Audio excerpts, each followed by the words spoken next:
पाकिस्तान से अगर आप शेंजन यूरोप टेरिटरी के अंदर जाना चाहते हैं, शेंजन के अंदर यूरोप के अंदर किन किन कंट्रीज़ के एडमिशन्स ओपन होने वाले हैं, उन कंट्रीज़ की फ़ीस स्ट्रक्चर क्या है, कौन कौन सा आपको इंग्लिश टेस्ट चाहिए और किन किन कंट्रीज़ में आप बगैर इंग्लिश टेस्ट के जा सकते हैं, आपको इसके अलावा कितनी बैंक स्टेटमेंट चाहिए, कितनी देर का प्रोसेस है और किस किस कंट्री के लिए कौन कौन से डॉक्यूमेंट अटेस्टेशन आपको चाहिए। आज की वीडियो के अंदर मैं आपको डिटेल से बताऊंगा कि अगर आप पाकिस्तान से शेंजन कंट्रीज़ में जाना चाहते हैं, Sweden, Finland, Hungary, Germany, France, Lithuania, Latvia, अगर आप इन कंट्रीज़ में जाना चाहते हैं तो ये इनके एडमिशन्स कब ओपन हो रहे हैं।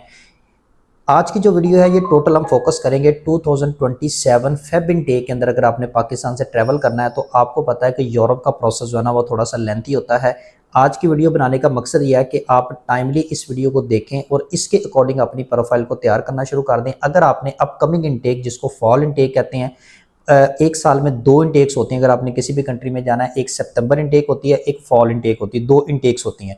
कुछ कंट्रीज आपको रोलिंग इनटेक देते हैं। रोलिंग इनटेक से क्या मुराद है कि वो एवरी 2 मंथ जो है ना वो अपने एडमिशन्स ओपन करते हैं। जैसे दुबई हो गया, इसके अलावा न्यूजीलैंड के अंदर मल्टीपल इनटेक्स हैं, यूके के अंदर 3 इनटेक्स हैं। कुछ ऐसे कंट्रीज हैं जो बेलारूस आपको रोलिंग इनटेक देता है, कुछ कंट्रीज रोलिंग इनटेक यानी हर 2 मंथ बाद वो आपके एडमिशन्स ओपन करते हैं। लेकिन अगर आपने शेंजन की बात करनी है, शेंजन के अंदर कुछ ऐसे स्पेसिफिक कंट्रीज हैं जो पूरे साल में सिर्फ 2 बार एडमिशन्स करते हैं, बाकी सारे कंट्रीज साल में 1 टाइम एडमिशन्स करते हैं, जिनकी सबसे बड़ी इनटेक सितंबर होती है। लेकिन आज की वीडियो में हम डिस्कस करेंगे कि अब अगर आपने शेंजन के अंदर जाना है तो कौन कौन से कंट्रीज जो है ना वो अपने एडमिशन्स ओपन करने लगे। आपने अगर विद स्पाउस भी जाना है तो आप इन कंट्रीज के अंदर जा सकते हैं। सबसे पहले मैं बात करूंगा कि अभी जिस कंट्रीज़ के एडमिशन जो है ना वो ओपन होने वाले हैं। सबसे पहला कंट्री है हंगरी। हंगरी के अंदर अगर आपने जाना है, हंगरी के अंदर जो आपकी फ़ीस आएगी वो 3000 यूरो से लेकर पर सेमेस्टर 3000 यूरो से लेकर 6000 यूरो तक आपकी फ़ीस आएगी। आपने 2 सेमेस्टर की फ़ीस पाकिस्तान से देकर जाना। ये टोटल बनता है 6000 यूरो, यानी पाकिस्तानी बात करें तो 18 से 19 लाख चाहिए। हंगरी के लिए आपको डॉक्यूमेंट अटेस्टेशन की ज़रूरत नहीं है। जब आपने अप्लाई करना है तो जर्नल अटेस्टेशन आपने करवा लेनी है। जब आपने वीज़ा टाइम अप्लाई करना है तो तब आपको डॉक्यूमेंट की अटेस्टेशन की ज़रूरत पड़ती है। आप पोस्टल डॉक्यूमेंट्स तब आप जमा करवाएंगे। हंगरी के लिए आपको कोई इंग्लिश टेस्ट की रिक्वायरमेंट नहीं है। आप MOI के ऊपर या इंग्लिश प्रोफिशिएंसी लेटर के ऊपर आप हंगरी के अंदर अप्लाई कर सकते हैं। हंगरी की जो अगली इनटेक है वो ओपन होने वाली है। आप नेक्स्ट मंथ में जून के अंदर उसकी फेब इनटेक ओपन हो जानी है। अभी उसकी सितंबर इनटेक चल रही है। अगर आपके सारे डॉक्यूमेंट्स रेडी हैं, सारी चीज़ें रेडी हैं, बैंक स्टेटमेंट रेडी है, तो आप अभी भी इसके अंदर अप्लाई कर सकते हैं फॉर सितंबर इनटेक 2026। अदरवाइज आप नेक्स्ट जो इसका जो फेब इनटेक है उसके लिए भी अप्लाई कर सकते हैं। नंबर 2 के ऊपर कंट्री आ जाता है स्वीडन। स्वीडन की एप्लीकेशन जो है ना वो नेक्स्ट जून के मंथ के अंदर ओपन हो रही है।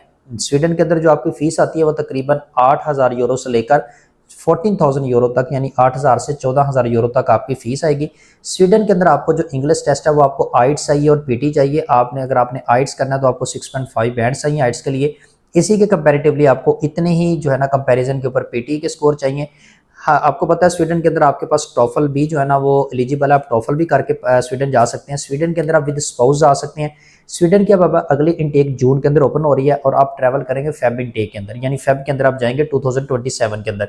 तो आप जब आप स्वीडन के अंदर अप्लाई करेंगे, स्वीडन के ऊपर अप्लाई करने के टाइम पे ना आपको अटेस्टेड डॉक्यूमेंट्स आपके सारे के सारे चाहिए होते हैं। ठीक है, आपने अटेस्टेड डॉक्यूमेंट्स जो है ना वो आपने सारे ऑन टाइम ऑफ जब अप्लाई करना है तब भी आपने सारे अटेस्टेड डॉक्यूमेंट्स स्वीडन को देने हैं।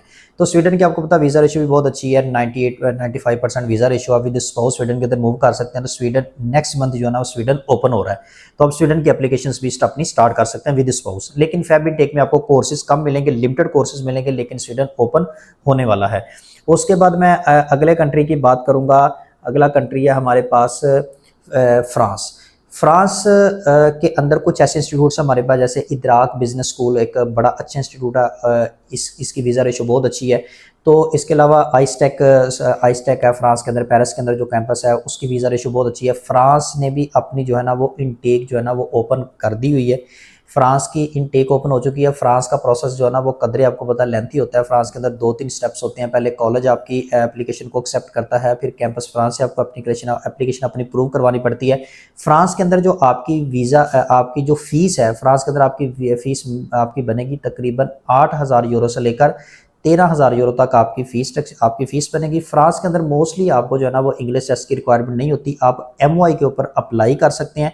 फ्रांस के अंदर आपकी ये फ्लेक्सिबिलिटी है और फ्रांस का जो प्रोसेस है वो थोड़ा सा लेंथी होता है। फ्रांस की एप्लीकेशन ओपन है, फ्रांस के अंदर आप अप्लाई कर सकते हैं। अभी इसके सितंबर इनटेक एडमिशन है, इसके बाद इसकी फेब इनटेक स्टार्ट हो जाएगी, तो आप फेब इनटेक के लिए भी फ्रांस के अंदर अप्लाई कर सकते हैं। और उसके बाद मैं बात करूँगा फिनलैंड की। फिनलैंड आपको पता है कि फिनलैंड एक ऐसा कंट्री है कि फिनलैंड के अंदर आप विद स्पाउस आ सकते हैं। फिनलैंड के अंदर 2 ऑप्शंस हैं। फिनलैंड के अंदर आप विद इंग्लिश टेस्ट भी जा सकते हैं, विदाउट इंग्लिश टेस्ट भी जा सकते हैं और विद स्पाउस भी आप अप्लाई कर सकते हैं। फिनलैंड की नॉर्मली जो फीस स्ट्रक्चर है ना वो तकरीबन 10,000 यूरो तक, 10,000 यूरो से लेकर 12,000 यूरो तक इसका फीस स्ट्रक्चर होता है। फिनलैंड के अंदर आपको इंग्लिश टेस्ट, आप विदाउट इंग्लिश भी जा सकते हैं और इंग्लिश टेस्ट देकर भी आप फिनलैंड के अंदर अप्लाई कर सकते हैं। और फिनलैंड की भी अभी एडमिशन तो फिनलैंड के जो है ना वो ओपन हो गए हैं। फिनलैंड के लिए कुछ हमारे पास बड़े अच्छे डिप्लोमाज हैं जिसके ऊपर आप विदाउट इंग्लिश टेस्ट मूव कर सकते हैं, विद स्पाउस आ सकते हैं, वो भी हमारे पास डिप्लोमाज भी हैं फिनलैंड के लिए, तो फिनलैंड के लिए भी आप अप्लाई कर सकते हैं। अदरवाइज फिनलैंड की जो है ना वो जो फेब इनटेक है वो नेक्स्ट मैसेज की फेब इनटेक ओपन होने वाली है, उसमें भी कुछ लिमिटेड कोर्सेज होते हैं, तो फेब इनटेक के लिए भी आप फिनलैंड के अंदर भी अप्लाई कर सकते हैं। उसके बाद में बात करते हैं लिथुएनिया। लिथुएनिया जो है ना वो नेक्स्ट जून के मंथ के अंदर लिथुएनिया के एडमिशन जो है ना वो ओपन होने वाले हैं। लिथुएनिया की जो अप्रॉक्सीमेटली फीस आती है वो 3,000 यूरो से लेकर 6,000 यूरो तक इसकी फीस स्ट्रक्चर आती है लिथुएनिया की। लिथुएनिया के अंदर आपको इंग्लिश टेस्ट लाजमी चाहिए होता है, आइल्स या PT चाहिए होता है।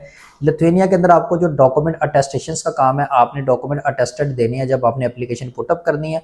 जब आपने एम्बेसी की वीज़ा फाइल करना है देन आपने अपने अपोस्टल डॉक्यूमेंट्स जो है ना वो प्रोवाइड करने हैं लिथुएनिया के अंदर।